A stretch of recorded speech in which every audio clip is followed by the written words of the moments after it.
माझे नाव विशाल आहे. माझ्या वडिलांना 3 भाऊ होते. त्यापैकी जे लहान काका होते त्यांचे काही दिवसाआधी लग्न झाले होते.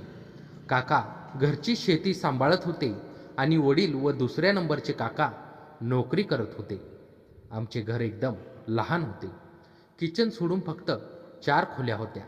एका खोलीत आई वडील, दुसऱ्या खोलीत दुसऱ्या नंबरचे काका काकू आणि तिसऱ्या खोलीत मी व लहान काका असा आमचा दिनक्रम होता. झोपण्याची सोय मात्र अडचणीची होती. आता काकांचे लग्न नक्की झालं होतं आणि माझी झोपण्याची सोय कुठे लावायची याचाच विचार सर्वजण करू लागले होते. पण सर्वजण माझ्याकडे आश्चर्याने का पाहत होते यामागचे कारण मला अजूनही कळाले नव्हते. माझ्या लहान काकांनी सोप्या पद्धतीने निर्णय घेतला. मी व विशाल व्हरांड्यात असलेल्या पलंगावर दोघे झोपू आणि पुन्हा मी आमच्या रूममध्ये झोपेन असे काकांनी सांगितले. म्हणून आम्ही 2 दिवस व्हरांड्यात झोपून काढले. तिसऱ्या दिवशी जेव्हा मी काकांसोबत झोपलो होतो तेव्हा मध्यरात्रीच्या वेळी मी कुशीत बदल केला आणि माझ्या शरीराला काकांचा हात लागला नाही. काही वेळ झोपेच्या अवस्थेत काकांची वाट पाहत राहिलो. अर्धा तास झाला तरी काका अजून आले नव्हते. मला फार भीती वाटत होती, कारण बाहेर सर्वत्र अंधार दिसत होता. माझ्या डोक्यात एकच विचार येत होता, काका गेले तर गेले कुठं. मी भीतीनं हळूहळू पावले टाकत घराच्या दाराजवळ गेलो. दाराजवळून एका रूममधून कुजबुज होण्याचा आवाज माझ्या कानी आला, पण मला खात्री नव्हती की आवाज कोणत्या रूममधून येत आहे. एका रूममधून आवाज बंद झाला की दुसऱ्या रूममधून आवाज येत होता. मला वाटले सर्वजण रात्री जागे असतील, पण जागे राहिले असते तर रूममधली लाईट सुरू असती, पण लाईटही बंद होती. मग अंधारात ही कुजबूज कशाची यासाठी मी व काका ज्या रूममध्ये झोपत होतो त्या रूममधून बाहेर येऊन ती कुजबूज कशाची आहे ते ऐकण्यासाठी उभा राहिलो.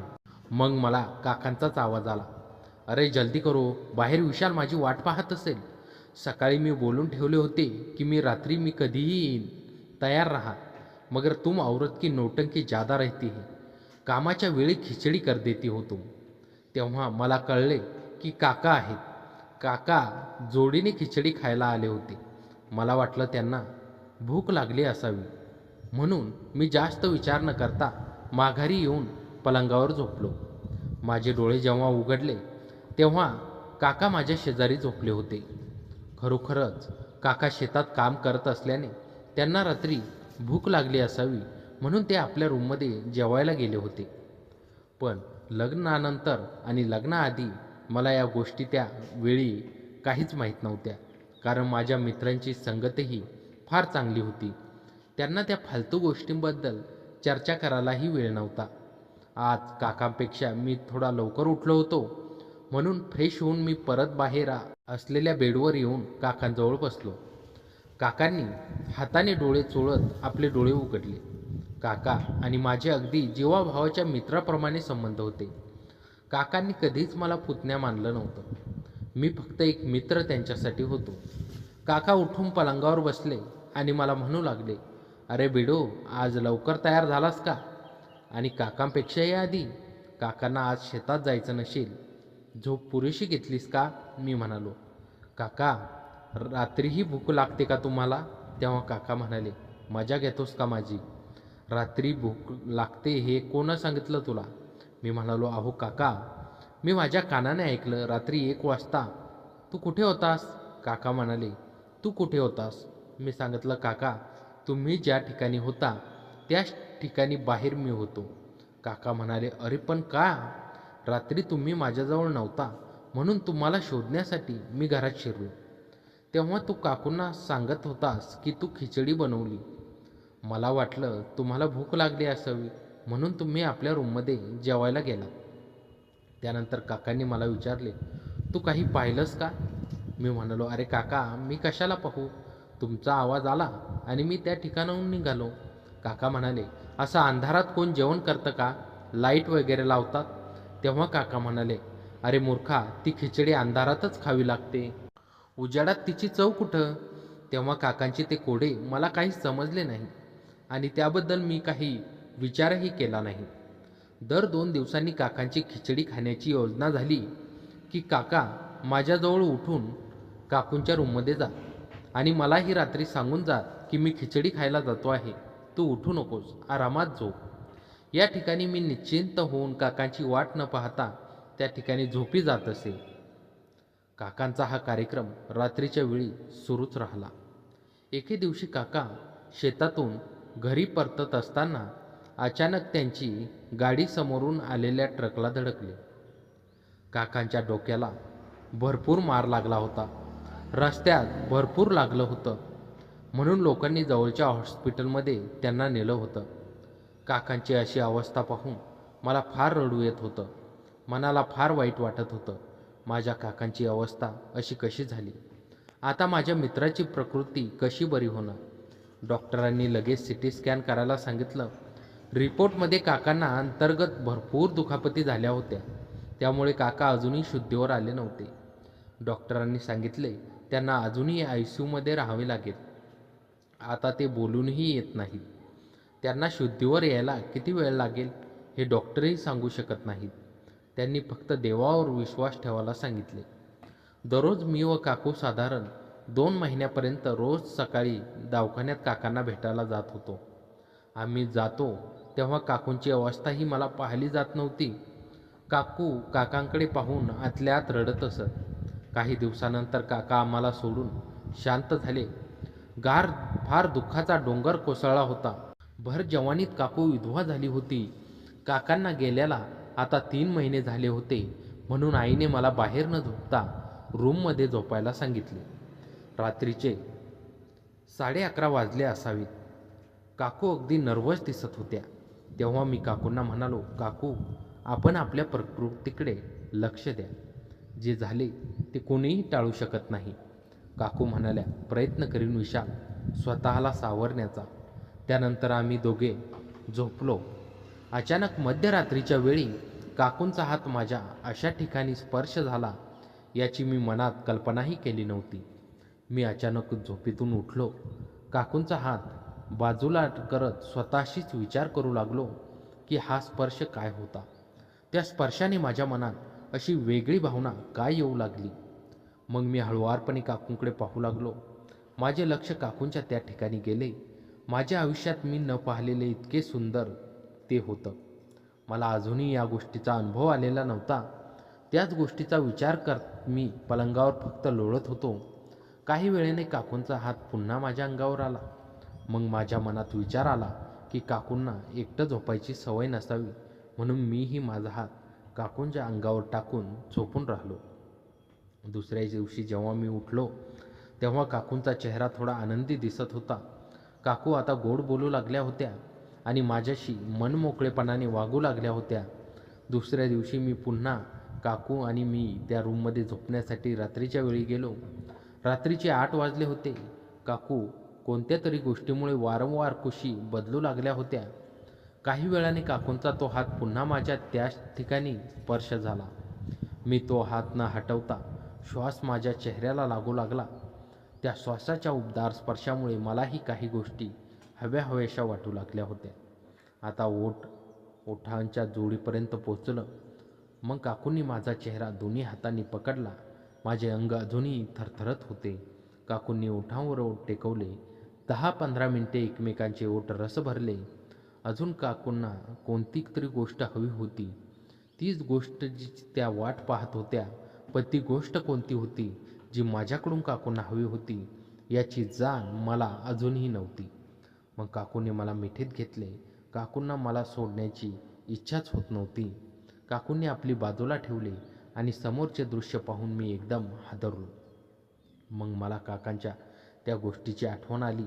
म्हणून काका रात्रीच्या वेळी काकूंजवळ खिचडी खायला येत नव्हते तर या कारणासाठी ते माझ्याजवळून काकूंजवळ येत असावेत याची मला आता जाणीव झाली. म्हणून मीही काकूंच्या खिचडीची चवीची इच्छा माझ्या मनात आणली. मीही माझे बाजूला ठेवून काकूंना मिठीत घेतलं आणि काकूंना एवढे भरभरून प्रेम केले की त्यांना आयुष्यात काकांची आठवण यायला नको. आमचा हा खिचडीचा स्वाद घेण्याचा कार्यक्रम रोज रात्री असाच चालू राहिला. काकूंमुळे मलाही आयुष्यात काही गोष्टी शिकायला मिळाल्या. की लग्नाआधी माणूस कसा वावरतो आणि लग्नानंतर आयुष्यात जर बायको आली तर तिच्याशी कसे वागावे या गोष्टीची कल्पना मला आली होती. मला काकूंजवळ दिवसाही झोपण्याची इच्छा व्हायची, पण काकू मला सावध करत, विशाल, काही गोष्टींना मर्यादा राहते. त्यासाठी वेळही भगवंताने माणसाला रात्रीचा दिला आहे. जर आपण दिवसाही एकाच खोलीत राहिलो तर घरच्यांना शंका येईल. म्हणून आपले मन शांत ठेव. आता तूच माझ्यासाठी आधार आहेस. तुझे काका गेल्यानंतर मनाला आणि दिलाला समाधान देणारा घरात तू एकटाच पुरुष आहेस. त्यानंतर आम्ही दोघे रात्री असंच एकमेकांवर प्रेम करू लागलो. 5 वर्षापर्यंत आमचा हा कार्यक्रम असा चालू राहिला. त्यानंतर नशिबाने माझे लग्न करायचे ठरवले होते. मुलगी पाहण्यासाठी मी, आई, वडील, काकू गेलो. काही ना काही कारण सांगून मी सुंदर सुंदर मुली फक्त काकूंमुळे नाकारल्या. जर माझे लग्न झाले तर काकूंच्या इच्छा सर्व मरतील आणि काकू पुन्हा काकांच्या आठवणीमध्ये वेड्यासारख्या होतील. मला काकूंची कोणतीही दुर्मिळ अवस्था होऊ द्यायची नव्हती, कारण मलाही रोज रात्री काकूंची सवय झाली होती. माझे भरपूर प्रेम काकूंवर होते. अशा प्रकारे काका गेल्यानंतरही काकूंना मी कधी एकटं पडू दिलं नाही. 5 वर्ष उलटून गेली. काकूंसोबतच्या माझ्या नात्याने मला प्रौढ केलं होतं. मी आता विशाल नव्हतो तर एक विचारित तरुण झालो होतो. पण या नात्यांचे ओझेही तेवढेच वाढत होते. घरातील इतरांना काही कळू नये म्हणून आम्ही दोघेही अतिशय सावधपणे वागत होतो. रात्रीच्या त्या क्षणाशिवाय दिवसा आम्ही फक्त काकू पुतण्याच्या भूमिकेत असायचो. माझे वडील आणि मोठे काका यांनी माझ्या लग्नाचा आग्रह धरला होता. विशाल, आता तुझे वय झालं आहे. घरातील एकमेव तरुण म्हणून तुझी जबाबदारी आहे, वडील म्हणाले. आईही माझ्या लग्नासाठी उत्सुक होती, पण प्रत्येक वेळी मी एखादी मुलगी नाकारतो तेव्हा ती चिडत असे. एक दिवस काकूंनी मला एकांतात बोलावले. त्यांच्या डोळ्यात अश्रू होते. विशाल, तुझे लग्न करून घे. मी तुझ्या आयुष्यात अडथळा ठेवू शकत नाही. आपले हे नाते हे बरोबर नाही, पण तुझ्याशिवाय मला आधार नव्हता. आता तू स्वतंत्र आहेस. मी त्यांना मिठी मारली. काकू, मला तुमच्याशिवाय कोणी नको. मी तुम्हाला एकटे सोडून जाणार नाही. पण काकू हळुवारपणे माझ्यापासून दूर झाल्या. विशाल, आपलं हे नातं संपवायला हवं. तू तरुण आहेस. तुझे स्वप्न, तुझं भविष्य या सगळ्यांपेक्षा मोठं आहे. मी तुझी काकू आहे आणि तू माझा पुतण्या आहे, हे विसरू नकोस. त्यानंतरच्या रात्री काकूंनी मला त्यांच्या खोलीत येऊ दिले नाही. त्यांनी दार आतून बंद केले. मी बाहेर उभा राहिलो, मनात हजारो प्रश्न घेऊन. पहाटपर्यंत मी झोपू शकलो नाही. दुसऱ्या दिवशी काकूंनी माझ्याशी बोलणेच कमी केले. त्या आता माझ्याकडे पाहताना जाणीवपूर्वक दूर राहू लागल्या. घरातील सगळ्यांना हे जाणवले, पण त्यांनी ते काकूंच्या दुःखाचा भाग समजला. माझे लग्न ठरले ते माझ्या इच्छेविरुद्ध एका साध्या शिकलेल्या मुलीशी. तिचं नाव होतं गौरी. ती शांत, समंजस आणि सुसंस्कृत होती. लग्नाच्या दिवशी काकूंनी माझ्या डोळ्यात पाहत आशीर्वाद दिला. तुझा संसार सुखाचा हो विशाल. त्यांच्या डोळ्यातील ओलावा मी पाहिला, पण तो कशासाठी होता हे त्या दिवशी मला कळलं नव्हतं. लग्नानंतर सुरुवातीचे दिवस गौरीसोबत सावकाश जुळत होते. ती माझ्याकडे पाहत असे, माझ्या सवयी जाणून घ्यायचा प्रयत्न करत असे, पण रात्रीच्या वेळी मी अस्वस्थ होत असे. काकूंची आठवणी, त्यांचा स्पर्श, त्यांची ऊब, त्या गेल्या 5 वर्षांची सवय मला झोपू देत नसे. एके रात्री मी उठून व्हरांड्यात गेलो. तिथे काकू आणि गेल्या कित्येक वर्षापूर्वीचे माझे बालपणीचे दिवस डोळ्यांसमोर उभे राहिले. त्या पलंगावर काकासोबत झोपल्याच्या आठवणी, काकूंची ती खिचडीची रहस्यमय गोष्ट, सगळं काही माझ्या मनात चक्राकार फिरू लागलं. मागून हात माझ्या खांद्यावर आला. वळून पाहिलं तर काकू उभ्या होत्या. विशाल, तू इथे? गौरीला काय वाटेल? परत जा. काकू, मी तुमच्याशिवाय राहू शकत नाही. माझे शब्द बोलताच बाहेर पडले. काकूंनी हळुवारपणे माझ्या गालावर हात ठेवला. विशाल, आता तुझा संसार आहे. तुझी जबाबदारी गौरीशी आहे. मी तुझ्या आयुष्यातील एक वाटचाल होते, शेवट नाही, हे मान्य कर. तू मोठा झालास, आता हे समजून घे. त्या रात्रीनंतर काकूने घरातील दुसऱ्या खोलीत राहायला सुरुवात केली. त्यांनी आईला सांगितले, मला एकटी राहायची सवय झाली आहे. विशालचा नवीन संसार आहे, त्यांना हवी तशी जागा मिळावी. आईने त्यांना समजावण्याचा प्रयत्न केला, पण काकू ठाम होत्या. दिवस जात होते. गौरी हळूहळू माझ्याजवळ येत होती. तिच्यातील साधेपणा, तिचा प्रेमळपण मला हळूहळू भावू लागलं. एकदा तिने विचारले, विशाल, तू कधी काकूंबद्दल बोलत नाहीस? तुझे त्यांच्याशी जवळचे नाते होते ना? तिच्या या प्रश्नाने मी चपापलो.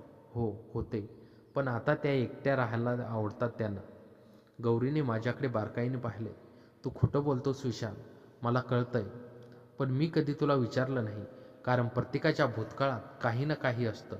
मी तुझा भूतकाळ नाही तर वर्तमान आहे. तिच्या या शब्दांनी मी हादरलो.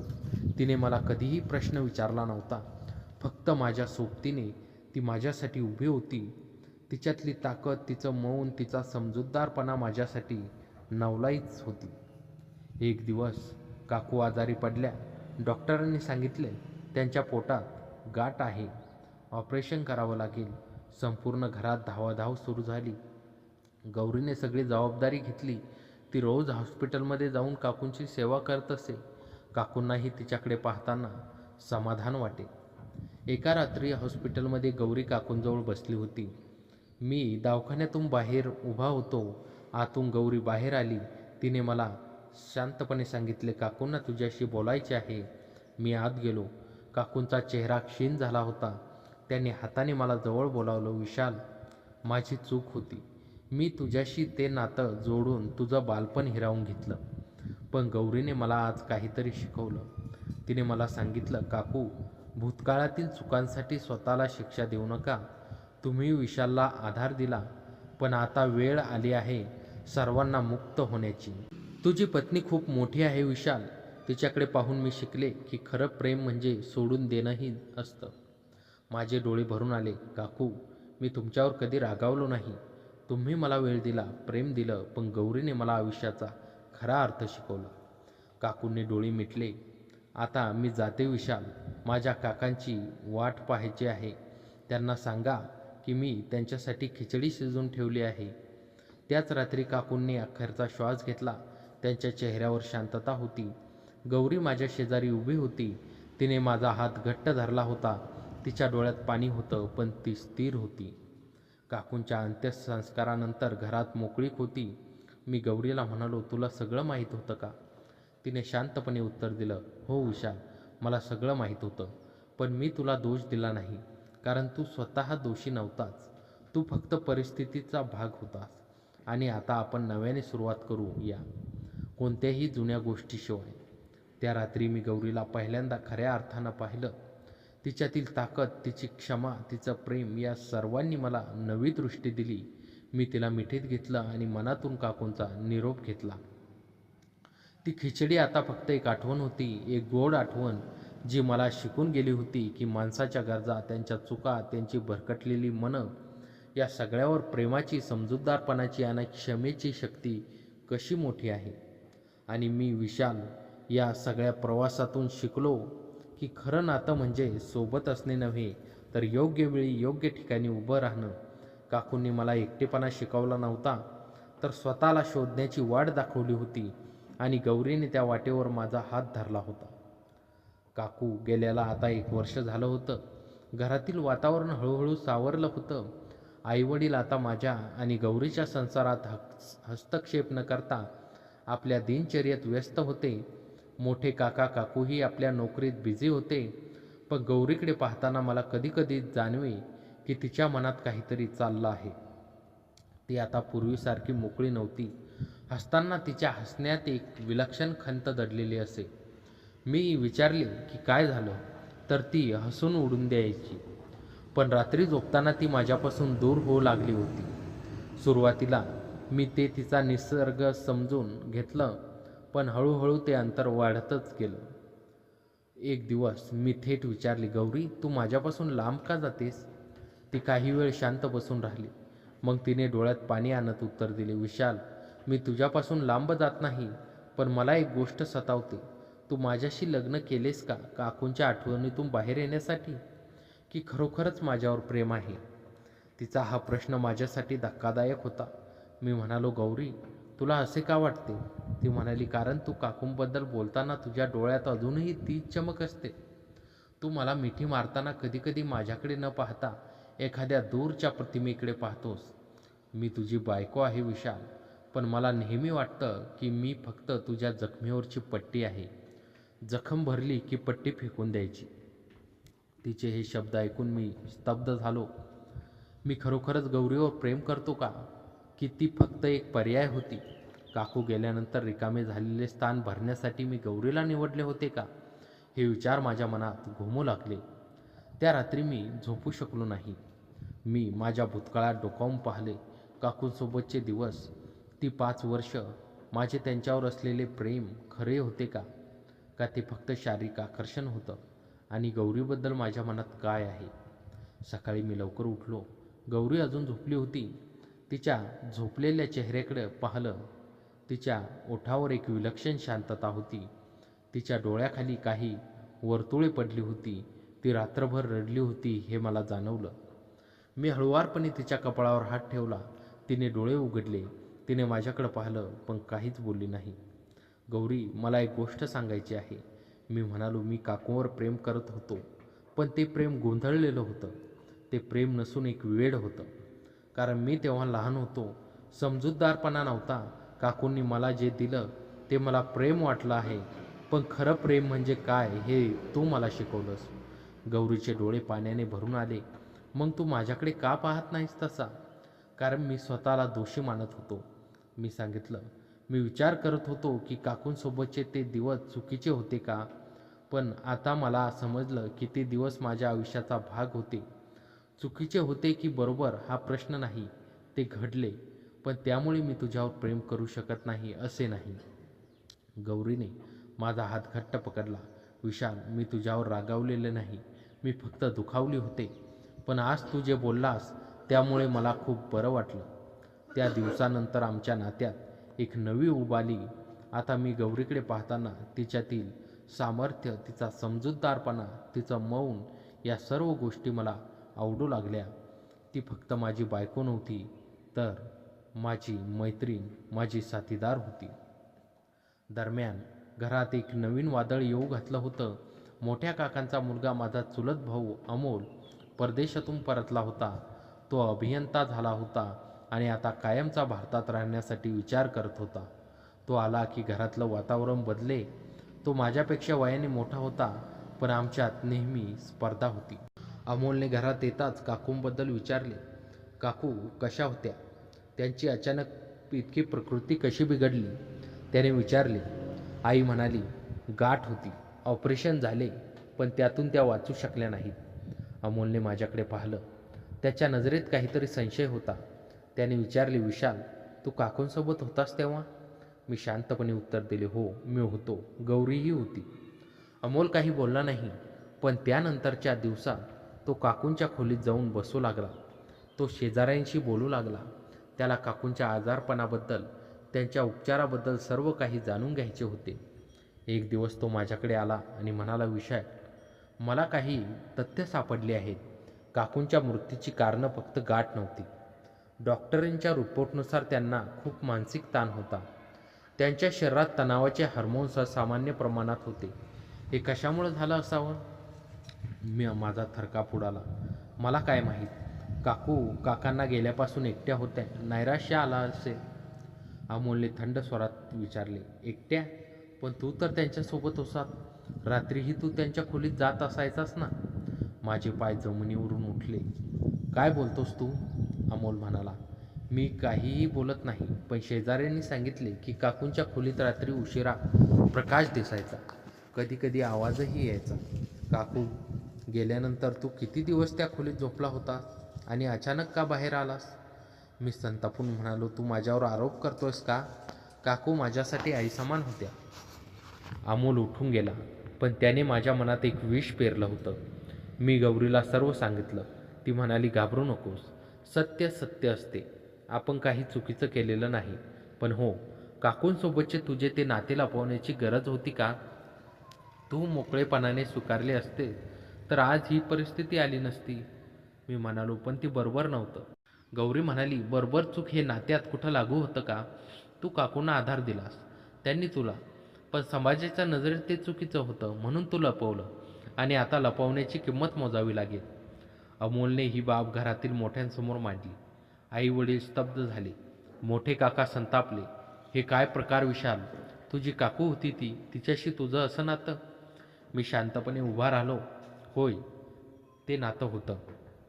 पण मी तिला भ्रष्ट केलं असे नाही. तिने मला एकटेपणात आधार दिला. काका गेल्यानंतर ती विधवा झाली होती.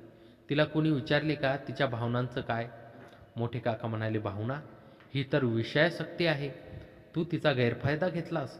मी संतापून म्हणालो, गैरफायदा? मी तेव्हा फक्त 17 वर्षाचा होतो. कोणाचा गैरफायदा घ्यायची माझी अवस्था नव्हती.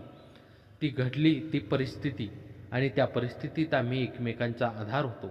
आई रडू लागली, हे सर्व का झाले? आमच्या घरात असे कसे घडले? गौरी पुढे आली. ती म्हणाली, आई, यासाठी विशालला दोष देऊ नका. मला हे सर्व माहीत होते. लग्नाआधीच मला कळले होते. पण मी विशालशी लग्न केले कारण मला त्याच्यात एक प्रामाणिकपणा दिसला. त्याने काकूंचा त्याग केला नाही, त्यांना एकटं सोडलं नाही. हे त्यांच्या चारित्र्याचं लक्षण आहे. हो, ते नाते समाजमान्य नव्हतं, पण ते प्रेम होते का वासना होती हे ठरवण्याचा अधिकार कोणाला आहे? अमोल म्हणाला, गौरी, तू खूप मोठेपणा दाखवतेस, पण यामुळे काकूंचा मृत्यू झाला, त्यांना मानसिक ताण आला, याची जबाबदारी कोणाची? गौरीने थंडपणे उत्तर दिले, काकूंचा मृत्यू शारीरिक आजाराने झाला. मानसिक ताण हा त्यांचा एक भाग होता, पण तो ताण केवळ विशालमुळे नव्हता. काका गेल्यापासून त्या एकट्या होत्या. समाजाने त्यांना विधवा म्हणून ठरवून दिलं. त्यांच्या भावनांचा, त्यांच्या गरजांचा कोणी विचारही केला नाही. विशालने त्यांना माणूस म्हणून पाहिलं. यात चूक असेल तर ती समाजाची आहे, विशालची नाही. तिच्या या शब्दांनी सगळे शांत झाले. मोठे काका काही बोलू शकले नाही. आईने गौरीकडे पाहिलं. तिच्या डोळ्यात आदर होता. त्या दिवसानंतर घरातील वातावरण बदलले. अमोल शहरात राहायला गेला.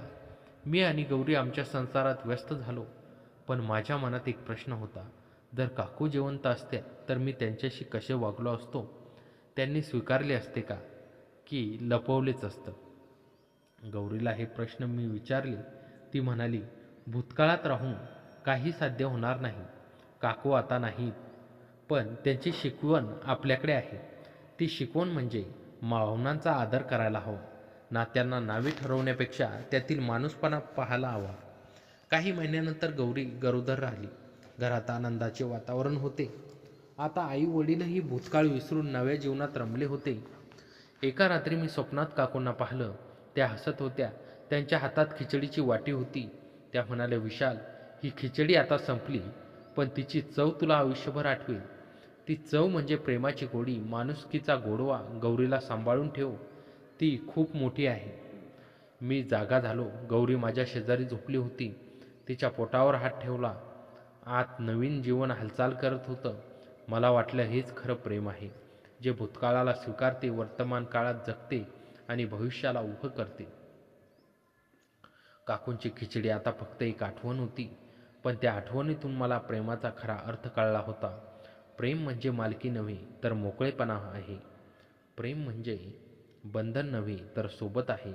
आणि सर्वात महत्त्वाचं म्हणजे प्रेम म्हणजे स्वीकार आहे, स्वतःच्या भूतकाळाचा, वर्तमान काळाचा आणि भविष्याचा.